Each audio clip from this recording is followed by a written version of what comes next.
welcome to Mr. Kashyap Kompella. Thank you so much for joining us. We'll be inaugurating the first episode in a hopefully long series of podcasts for our society, the Society of AI Governance and Ethics, called SAIGEspeaks.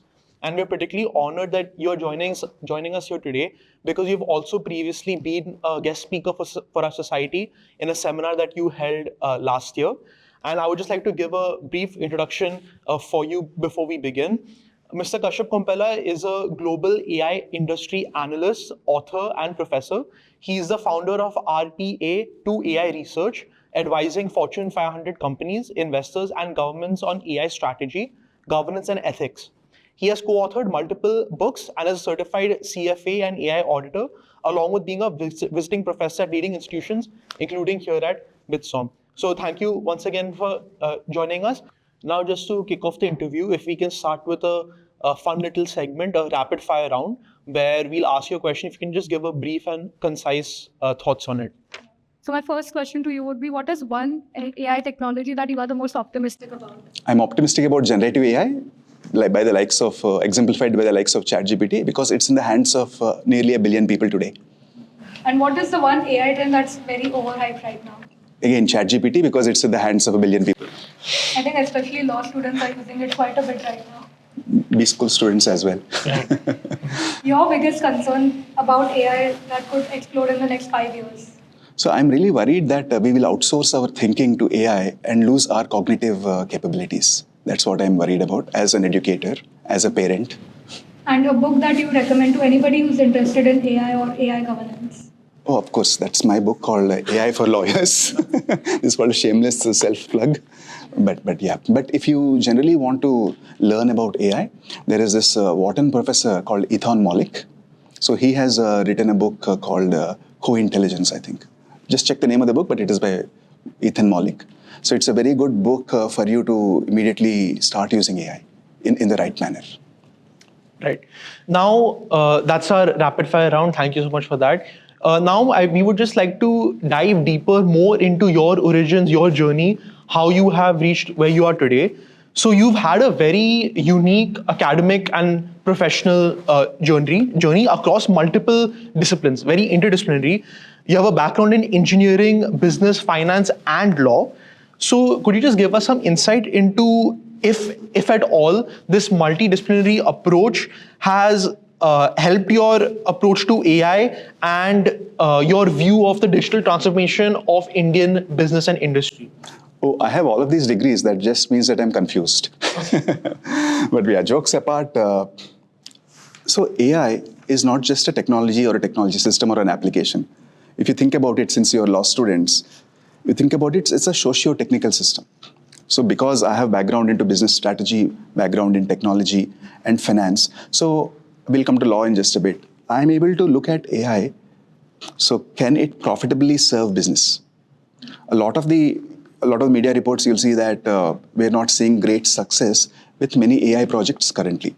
That is because if you view AI projects as a technology first, so here is great technology, where are we going to apply it? So if you have a hammer, everything looks like a nail. So you try to force fit AI technologies, not necessarily where they're most suited or most amenable. So if you have a multidisciplinary background, you're able to put the business first approach, you're able to put the stakeholder first approach to artificial intelligence. So that is, I think, something unique that we bring to the table from a multidisciplinary. From a legal point of view, so we had inaugurated the BITSOM AI lab quite recently. Brain Labs, right? The Brain Lab, it is called. So at the inauguration, the BITSOM Dean, Dr. Saravanan, was saying, one important question that we should ask is, who is AI going to serve? Is AI going to serve just the shareholders, or is AI going to serve the stakeholders? So having a legal background, you will appreciate that that is an important question. So it's not necessarily that both sides are valid, both sides of the argument that businesses and AI should serve their shareholders because they have a fiduciary responsibility, because stakeholder serving can be done by other participants, it's not necessarily business. Versus there is also an equally strong argument to be made that all stakeholders should be served, business has a purpose beyond profit. So this is the new social contract that we are fashioning. And as legal students, I hope you appreciate the nuances that are involved. Would you call this framework something like stakeholder capitalism or something like that, where you beyond just the shareholder in a certain business, you look at the community, the consumers, the employees, all aspects, and how AI will impact them? I think there's a great framing. So outside of AI, we are having a debate as to, is it shareholder capitalism that should be that should have primacy, or it should be stakeholder capitalism? So now if you look at classic economic lens, so what are the factors of production? The factors of production are capital, labor, land, entrepreneurship, right? So those are the things. Now if you look at who is AI working for? AI generally tends to be an agent of capital. So which means that all the benefits or most of the benefits that accrue from AI may be captured in the long term by capital. So now this stakeholder capitalism lens, or who is looking out for labor? If you look at the history of capitalism in India or even outside of India, the 20th century and the 19th century have been characterized by trade unions. So the trade unions and organized labor held together against capital. But now you see that that is rapidly changing, and we are moving to a system in most countries where the sway is with capital. So will AI accelerate that trend? Or those are larger social compact issues, like to tie back to your question of multidisciplinary thing. So when I'm looking at AI, I'm not just looking at, okay, is AI going to make this new nice mousetrap? Or is it going to make something more effective? Can we squeeze more efficiencies out of it? But there are bigger issues around that. So those are some things that if we have the opportunity, we will talk more. Right. Just to follow up further, you mentioned that your multidisciplinary approach helped you with the business first approach when you're looking at various areas, where you're saying that sometimes AI can be used to force fit, and if you have a hammer, everything looks like a nail. Is it possible for you to share one example, one instance where you as an analyst and as an advisor have advised a certain company or venture to integrate AI more optimally, and how you approach that situation, and what steps you were able to recommend that created a beneficial outcome? Yeah, so it happens quite often that many people call towards the end of the year saying, hey, what should be our AI roadmap? What should be our AI strategy? So there are two instances that happen. One is, as you all know, a key ingredient for AI success is data. You need to have good quality data in place. Otherwise, it's going to be a total mess. So it so happens that when we go and try to look at where are the areas or avenues to apply AI, you'll find that they don't have good quality data. Then you say, okay, hold on to your AI strategy for now. Put these ingredients, put these data quality controls, put these systems that capture data, integrate data between these things. So that is one way, saying, okay, you can wait or you have to do these preliminary steps before you can leverage AI effectively. So that is one aspect. The second aspect, we go into setups where the thing with AI is that, so ChatGPT, for example, was released in November 2022. And the pace of progress is so fast that the capabilities of AI keep changing every 3 months, every quarter. So, but if you have experienced AI, like let's say in beginning of 2023, so you're thinking of AI as what AI was capable of at that point in time. So they'll say, okay, AI is hallucinating, AI is making these factual errors, etc., etc. But the ground has shifted. It has evolved so fast. So fast. Right. So very often we find those situations, but no, that is not there. Yes, these issues are there, but we have come so far further from that time that you have to relook. So update your mental model of what AI has been. Then they'll say, convince me some more, give me some examples. Then it becomes that, okay, we didn't realize that AI has come along that far. Let us do all of these other things. So it happens both ways. Got it. I would just like to use this to segue into a particular project or venture that you have, which is called RPA2AI Research. So could you please explain what is the thought behind this venture, what's the inspiration behind it, and what gaps in AI adoption or governance were you hoping to address through it, and just examples of what kind of work you're doing over there? No, I think my journey into AI came when we tried to do an AI startup around 2010 timeframe, so roughly 15 years ago. So the latest wave of AI is the generative AI wave that has been around since 2021 or so. So previously there was another wave of AI that was around 2012. That was the deep learning artificial neural networks, that wave. So the venture I am talking about, it started like a couple of years back. So we experimented, we want to build an app. We wanted to build an app in the social beauty, local mobile, like one app, but the technology was not ready at that point in time. So nowadays in entrepreneurship in startups, there is this concept of product market fit. So that term even was not there at that point in time. So we went dabbled in AI and then decided, okay, the capabilities are not there. So I went back to my job as an industry analyst for software. Enterprise software and new technologies is what I cover. So then I've been following the deep learning AI wave also started. And we realized that there was a lot of money to be made in being AI consultants. So we didn't start RPA2AI Research to transform some things or anything like that, but we spotted a market opportunity and we wanted a very short domain name. So RPA to AI is like 6 letters. So we said, okay, let's get this letter. So RPA is like some very basic type of automation. The conventional knowledge around automation is that anything that is routine, standardized, repeatable can be automated. So RPA is one category of tools which lets you do that. It's a simple automation but can be very powerful. And at the other end of the spectrum is this AI, which can be much more complicated. It can reason, it can do all of these things. So we said there is going to be a wide spectrum of automation requirements, and different businesses, different organizations need specific types of help. So we will come on board as chief AI officers, chief automation officers on demand. So fractional chief AI officers. So we started that advisory line of business. But what is most interesting about our business today is one unit called AI Profs. So AI Profs is our unit which deals with education, upskilling. So as I dabbled in AI advisory and AI things, so we were advising large organizations on what should their AI roadmap be. We are advising large private equity companies, large venture capital firms, family offices on what kind of AI investments, which AI platforms they should acquire, which AI companies they should acquire, etc. So it became very clear that one key ingredient that is missing for AI success is really about skilling. You should have, that these tools are only as good as the people who are wielding them. So we said, okay, let us build this unit which upskills people, and that is doing phenomenally well. So we have successfully trained from the shop floor to the board level people in AI technologies and what AI means, what level of knowledge that people should have. Everybody should be AI literate these days. You folks would be familiar with 3 R's, right? The 3 R's, for somebody to be considered literate in the modern world, you should have arithmetic, you should be able to read, you should be able to, I forget the 3rd R, but you can figure that out. 4th R really is artificial intelligence. So reading, writing, arithmetic are the 3 R's. The 4th R is artificial intelligence across the board. So recently, for example, I ran a course on how do you use AI for the financial services industry. So the hunger to learn AI is so much. There is so much interest and curiosity about this thing. So this was run by a very large mutual fund company in India for their distributors. So 14,500 people enrolled for the course. 14,500 people.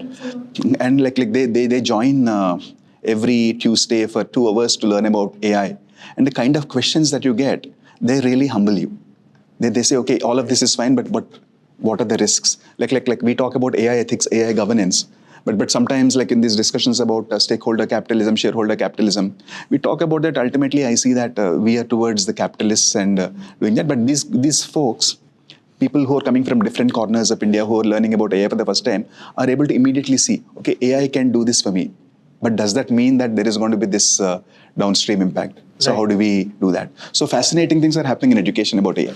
On this topic of upskilling and AI education, like you mentioned how rapidly evolving the AI landscape is and how AI has evolved in multiple waves, how in 2012 there was the deep learning wave. Now we are most recently in the generative AI wave since 2021. Are you concerned about, or do you worry that the landscape can change so fast that people will not be able to keep up with it or adapt, and will, like, because of how dynamic AI is becoming, is it possible for the skill adoption on a mass level for the kind of companies that you advise and consult with? Will they be able to keep up with that rate of change? Yes, it's I think a fantastic question. So, I come for the BITSOM convocation ceremony that we have every year. So for this year's convocation, our Chancellor, Mr. Kumar Bangaram Birla, so he said a few things which stuck with me. One is that we always talk about constant learning. You have to be learning all the time. We just used to say, but he said that's no longer like something that you just say, but it's become an imperative. It's become a strategic, it's become a necessity for survival. So I think if you look at the history of education, like my mom is a professor. So she was a professor of botany, which probably doesn't change too much. So she taught for her students more or less the same thing for 30 years. And she studied, I mean, she graduated, she did her master's, like the usual qualifications for a professor. And after that, she could just rely on that because that field didn't change. But I don't think any of us has that luxury any longer. So when I teach this leveraging AI course at Bitsom, each year I have to throw away what I taught last year and update it. And like I see that more than 50% of the course is new each year. So that's a necessity. And I create that. There is this famous quote. It's almost become a cliche. It says that the key skill of the 21st century is actually being able to unlearn and relearn. So that happens. So earlier you mentioned how there is a lack of good quality data for the AI to train on, and citing how there have been recent data privacy concerns. Do you believe that the way companies are using AI, should it be made also in a way to protect public interest? Because a lot of these companies don't have open source codes. So how would that work if we look at the public interest from an ethical standpoint? A great question. So let's unpack that a bit, okay? So there is open source software. So open source software, that paradigm is different from open source AI. So in AI, what matters is, like you said, data. There is the code that orchestrates the training of the AI models. And then at the end of, after you train the AI models, what you get is what are the weights of the neural network. So there are three components to it. So we truly don't have open source AI today. So there are certain so-called open source in quotes models, which are really open weights. So they release the weights which you can use to use the model. So it has benefits. It has some benefits in the sense that any data that you send to the AI model while you're using it, it can sort of stay with you. You can download and install these open weight models on your own service. So Facebook or Meta's Llama is an example of that. So we don't have true open source AI models. So that is one aspect of it. So when people talk about open source AI, they're talking about open weight AI models. So now we go back to this question of what is consumer welfare. And also one more aspect, since we're talking about like who should regulate AI. So let me ask you this thing. There is a private sector, there are frontier labs which are developing AI, and there are the government regulators who understand AI better.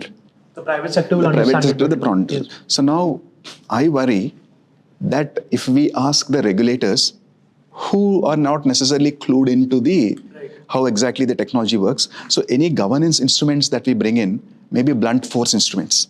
So we need to have that fine-grained controls which encourage innovation without causing undue harms. So we have to strike that balance. So for that, so how do we build the regulatory and institutional capacity to effectively govern AI?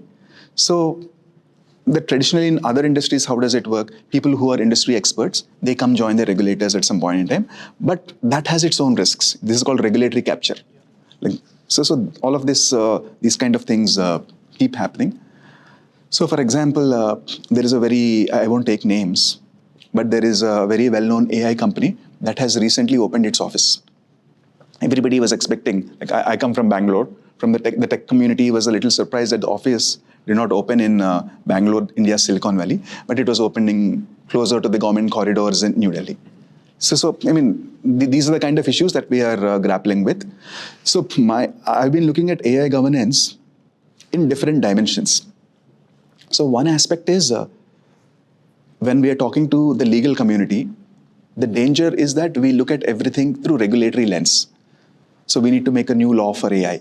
But I think we should stop first and ask, do we need sector-specific or AI-specific laws? Or can existing laws that we have, be it for consumer welfare, be it for product liability, be it for, say, criminal laws, defamation laws, copyrights laws, are they sufficient to address the harms of it? Because ultimately there is some harm caused. Is it a novel harm? If it's a novel harm, we need novel laws, maybe sector-specific laws, or do we need to update our guidance? So just in connection to that, the government of India has proposed the Digital India Act that is supposed to come out in 2025, hopefully. What do you think are some learnings India can take from other countries, maybe the EU with the EU AI Act and the USA, in terms of specifically AI-based regulations? It's a very tough question. Again, it's going to get me in trouble. But so if you say what's the governing law in India, so we have the IT Act. So since the IT Act was enacted, I think in 2000 or so roughly, so the world of technology has changed a lot, and that's not uncommon. Technology leads, regulation catches up. So after 2020, I mean, in 2020, when it was first enacted, we didn't have mobile phones, we didn't have social media platforms, we did not have this kind of generative AI technologies, etc. So an update is definitely needed for that. So there is always this tendency to think that the laws that are outside of India have, obviously they have best practices, but we should tailor them and keep the Indian context in mind.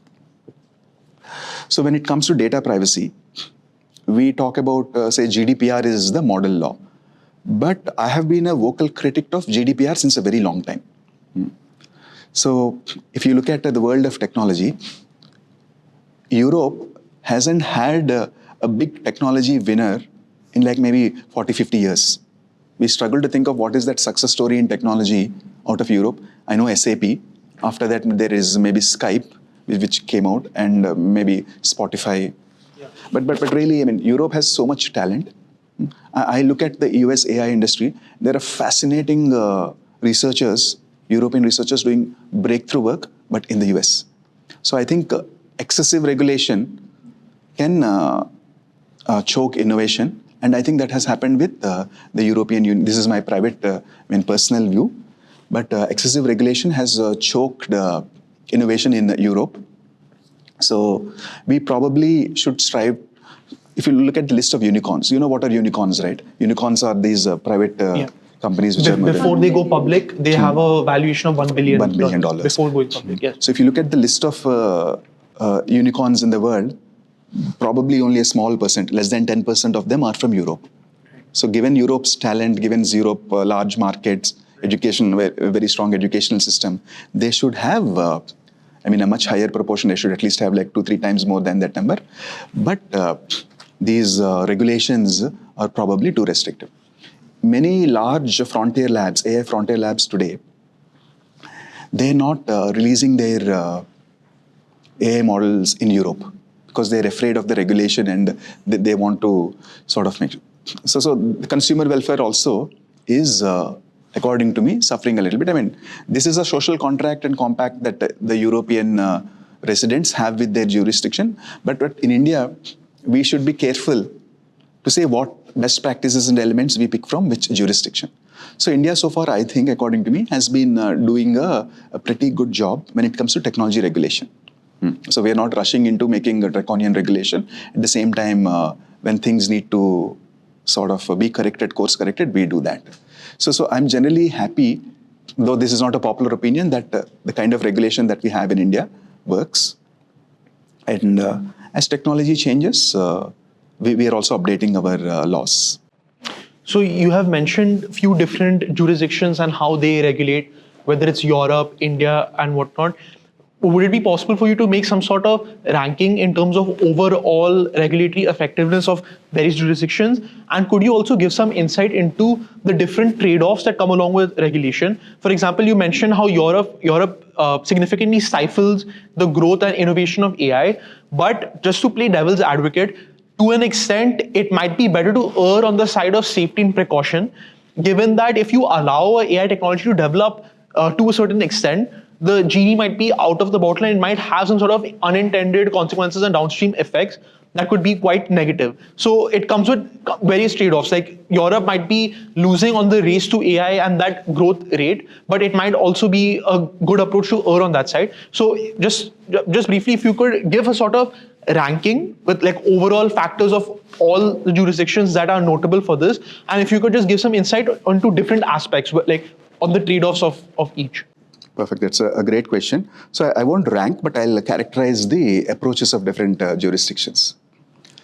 So we are entering the world, like I was just speaking to some US media outlet, one US media outlet yesterday. NVIDIA chips have been banned in China. So I was commenting about that and reflecting on this question. So broadly, there are three or four approaches to AI regulation and governance. So the first approach is a laissez-faire approach. And this is also driven, so AI regulation, not in isolation, but your overall regulation is generally laissez-faire. So companies or countries follow that principle. So the US is very much in this camp. UK also is very much in this camp. Not only laissez-faire, they actively even subsidize and support the AI industry, right? Like I think there was a recent bill in the US where they had a multi-billion-dollar package to build data centers and things like that. So yeah. That's interesting. So what's happening is the US is seeing like AI as one of the most important industries of the future. And so they want to attain leadership position, maintain the leadership position in that. And they see China as a big rival that is fast catching up to them. So in that sense, each of the US national policies are driven by that strategic lens. So we want to be leaders, we want to dominate in this industry. And in India, we generally have a mixed economy. We're not a laissez-faire economy, but the public trust in AI and new technologies is very high. So there is Pew Research data which shows that the attitudes towards AI and automation technologies are mostly negative in US and EU. This is the general public attitudes. But in India, more than 90%, 95% are very positively inclined towards AI. And I'm not surprised because a lot of the growth of the Indian economy has happened because of in the last few decades, has happened because of the IT and digital technologies. So we have very naturally positive view of AI. So because of that, India also is more in the laissez-faire kind of a thing. So we sort of want to encourage, grow, innovation, etc.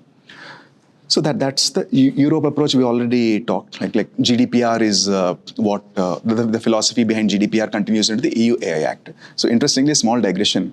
So EU started making this EU AI Act like maybe 5 years ago, 6 years ago. So they're almost close to the finish line of putting, the finishing touches to the regulation. As they were about to do it, ChatGPT burst into the scene. So they spent like 3-4 years, many years, some significant amount of time creating regulation. Then suddenly technology has leapfrogged. Totally disrupted that. So they had to go back to the drawing board and see how we handle these so-called foundation models. So that also shows the inherent difficulties of hitting a moving target. Right? But now they retrofitted that into, I think, so the EU's AI approach is consumer safety, public welfare. See, like you said, that's a very valid thing. That's a conscious choice they are making. Yes. So here we're not arguing whether you should do this, you should do this, we're just characterizing. And there is the hybrid approach. There is a hybrid approach, like say, a South Korea or a Japan. They're bringing up with some sector-specific regulation. So very laissez-faire and very cautious approach, and a hybrid approach where, say, this is a strategic priority for our country, we'll push the pedal on this. The fourth approach is the Chinese approach, which is very different. The Chinese approach to the technology industry has been very different. They said we want to have like Chinese versions of everything. So it's driven by a very strong nationalist policy.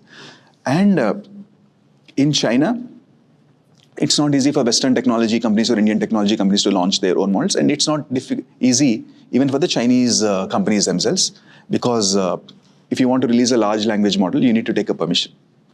So their concerns are not like it is going to cause these kind of biases or any of these things, but is it going to criticize the ruling dispensation? Right. Because like how tools like ChatGPT work, they just say anything you want, right? So you need to have those guardrails.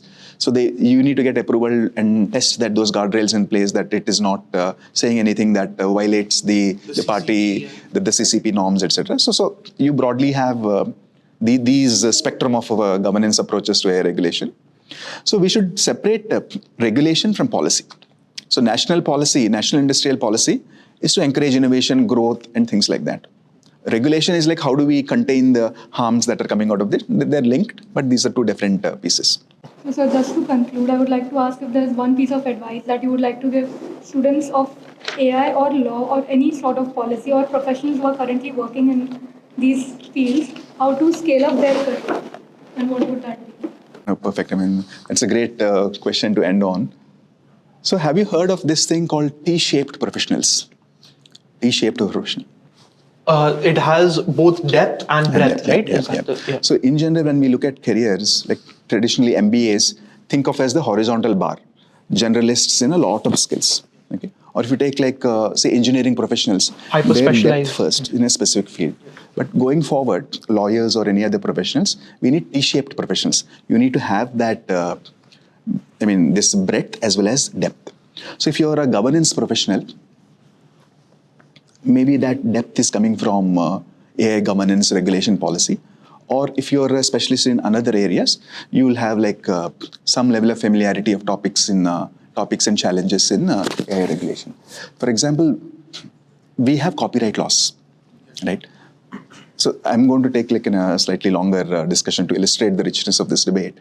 So copyright laws, when original copyright laws, intellectual rights laws were framed, the idea was that if we have that structure of laws, overall consumer welfare is going to be high, right? So now when you train generative AI models, there are issues of fairness. There are so many lawsuits going on, saying, are we harming the rights of creators, the rights of copyright holders of these things? So yeah, sure. We're definitely. I write books. I write these things. I'm on the side of creators personally. But if I put my objective analyst hat, we need to assess the question: is consumer welfare going to be served by having all of these new AI models that are trained on data? We already train them fair use, certain fair use restrictions, certain fair use, constructs we have. Is actual consumer welfare going to be more if we let the AI models use the data that's out there to train the models? Because these will democratize access to knowledge, improve productivity, etc. So in the case of Japan, for example, they said yes, consumer welfare is going to be more if we allow the generative AI models to be trained on public data that is out there. Europe has said no. So for governance professionals, they need to be, like in the US, for example, one more example, which is there is something known as Section 230 of the Communications Act, which says that social media platforms are not responsible for the content that the users post, because otherwise freedom of expression is suppressed, etc. So now, would the generative chat tools like ChatGPT, these generative AI platforms, also enjoy that restriction or also enjoy that immunity of right. Section 230, or are they different platforms? So these are new issues that we need to decide about. So law professionals need to be tuned into the details of these kind of. So you can adjudicate things. So my closing message for lawyers. So when we say AI in law, immediately we jump to how do I use AI tools to make my law firm better? How do I use AI to make more money? But that will come. But the greater adoption of AI in society by different sectors, not lawyers, we're talking about in banks, in retail, in healthcare, etc., is giving rise to a lot of new legal disputes. Right? Like if an autonomous car makes an accident, somebody has to decide where does liability lie, what does the torts law say, etc., or copyright claims. So to be able to adjudicate all of these claims, lawyers need to come up to speed on AI. So that's the first issue, and that's actually the survey that we do in our book. We survey about 20 areas of law to identify these issues that are coming through. In the back of the book, we say, this book is an exploration of what happens when the world's fastest technology, which is AI, moves the world's most slowest profession, which is law. So I hope that So I hope it's interesting to see how that when the twain will meet. So good luck to all the law students. And I want to say, since we're here, I'm really sort of very inspired by your leader, Dr. Ashish. Absolutely. So whenever any of the law students have an achievement or there is an event happening, he's the first to be the biggest cheerleader for. We all get emails. Very supportive, yes. Like I'm in the well-wishers list of distribution list. So we get news of all of these things. So I'm really looking forward to BITS Law being one of the eminent law colleges in India and in the world.